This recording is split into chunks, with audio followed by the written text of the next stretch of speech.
Imagine losing your job or your home simply because of who you are or whom you love. Imagine having to choose between paying the rent and finding legal help so you can establish parenting rights for the child you've been raising from birth. These are just a couple of the added costs that are harming the economic security of LGBT people across the country. It's unfair and un-American that LGBT people are penalized because of who they are, and it has real and profound effects on their ability to stay out of poverty and provide for their families.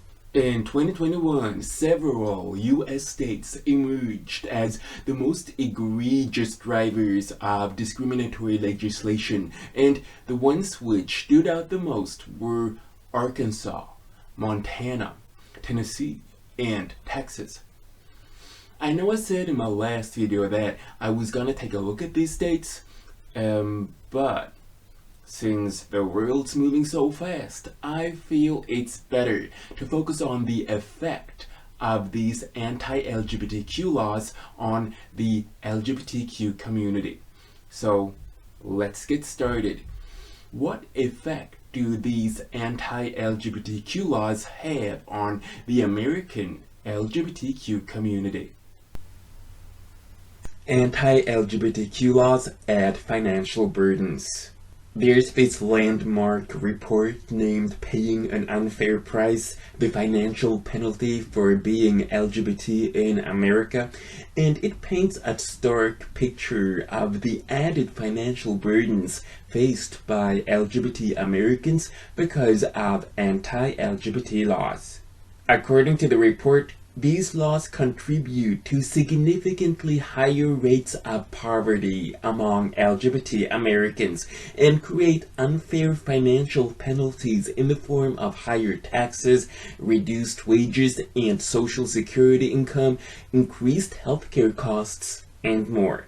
Furthermore, the report documents how inequitable laws harm the economic well-being of LGBT people in three key ways. 1. By enabling legal discrimination in jobs, housing, credit, and other areas. 2.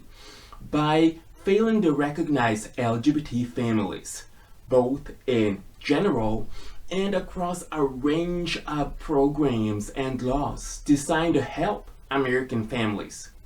And 3. By creating barriers to safe and affordable education for LGBT students and the children of LGBT parents.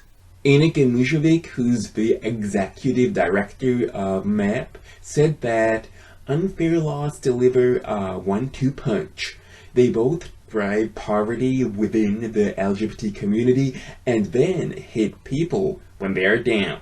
While families with means might be able to withstand the costs of extra taxation or the unfair denial of social security benefits, for an already struggling family, these financial penalties can mean the difference between getting by and getting evicted. Anti-LGBT laws do the most harm to the most vulnerable in the LGBT community, including those who are barely making ends meet, families with children, older adults, and people of color. So how do inequitable laws contribute to higher rates of poverty for LGBT people? For starters, a lack of protection from discrimination means that LGBT people can be fired, denied housing and credit, and refused medically necessary health care simply because they are LGBT. The financial penalty means that LGBT people can struggle to find work, make less on the job, and have higher housing and medical costs than their non-LGBT peers. Secondly, refusal to recognize LGBT families means that LGBT families are denied many of the same benefits afforded to non-LGBT families when it comes to health insurance, taxes, vital safety net programs, and retirement planning. The financial penalty means that LGBT families pay more for health insurance, taxes, and legal assistance, and may be unable to access essential protections for their families in times of crisis. Finally, failure to adequately protect LGBT students means that LGBT people and their families often face a hostile, unsafe, and unwelcoming environment in local schools, as well as discrimination in accessing financial aid and other support. The financial penalty means that LGBT youth and youth with LGBT parents are more likely to perform poorly in school and to face challenges pursuing post-secondary educational opportunities. This in turn can reduce their earnings over time, as well as their chances of having successful jobs and careers. Anti-LGBTQ laws create poor mental health. Amy Paley, I hope I pronounced that right, is Chief Operating Officer of the Trevor Project, which is a nonprofit focused on suicide prevention among LGBTQ youth. And he said that when you hear people in positions of power saying people can't talk about your identity in schools, that you can't use the restroom, that you can't access medical care, that's very scary. Those policies are harmful and dangerous, but even more than that, the words around them really impact the mental health of LGBTQ youth. And the LGBTQ community already struggles disproportionately with mental illness and suicide. The Centers for Disease Control and Prevention report that LGBTQ students are about 4 times more likely to have attempted suicide than their heterosexual peers, according to a study released in March 2022, which tracked data from 2009 to 2019. And that same study showed that LGBTQ youth self-reported persistent feelings of sadness or hopelessness at more than twice the rate of their heterosexual peers. Matthew Goldenberg, a psychologist at the Seattle Children's Hospital Gender Clinic, explained that additional everyday environmental factors create a higher prevalence of suicide attempts and suicidal thoughts among LGBTQ youth. He cited family conflicts, heightened stress, lack of community support, bullying, and whether or not a child has an affirming environment as potential risk factors. Anti-LGBTQ laws create discrimination in employment, housing, and public accommodations. The 2015 U.S. Transgender Survey report, based on the largest survey of transgender and gender non-conforming people in the U.S. to date, found of respondents from Texas, 27% reported being fired, denied a promotion, or not being hired for a job they applied for in the year prior to the survey because of their gender identity. And 13% reported being verbally harassed at work in the year prior to the survey because of their gender identity.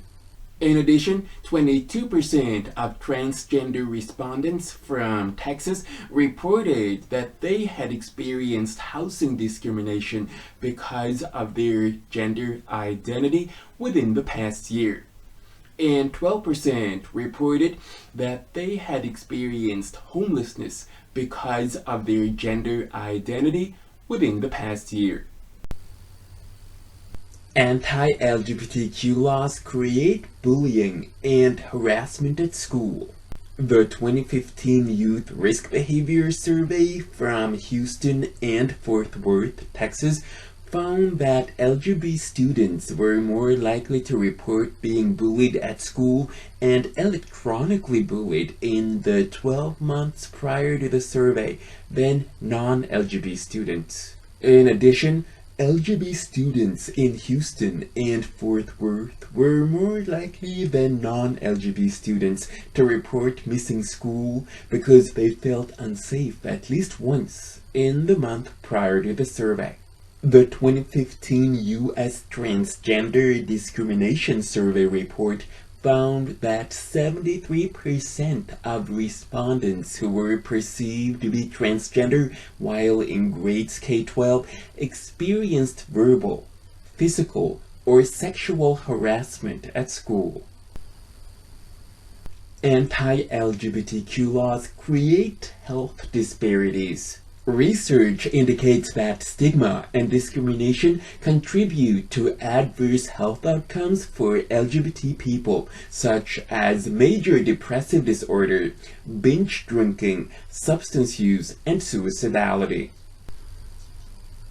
Anti-LGBTQ laws can create family rejection. Bullying and family rejection of LGBT youth can cause LGBT youth to miss or drop out of school, become homeless or unemployed or underemployed. In response to the 2015 U.S. Transgender Survey report, of those respondents from Texas who said they'd been harassed in school, 14% reported that the harassment was so severe they had to drop out. It ought to be needless to say that school dropout and homelessness, which arise due to bullying and family rejection, are harmful to individual LGBT youth. This information came from these websites. You'll find these links below this video. If you found this video interesting, please give it a thumbs up and leave a comment in the comment section below. Subscribe to my channel. And leave, well, I told you about the comment. So subscribe to my channel. Don't forget to subscribe to my channel and watch this series from the start. In 2 weeks, I'll be back with a new video in my series on cognitive abilities. Till then, I only want to say 3 things. Thank you for watching. Take care, and bye for now.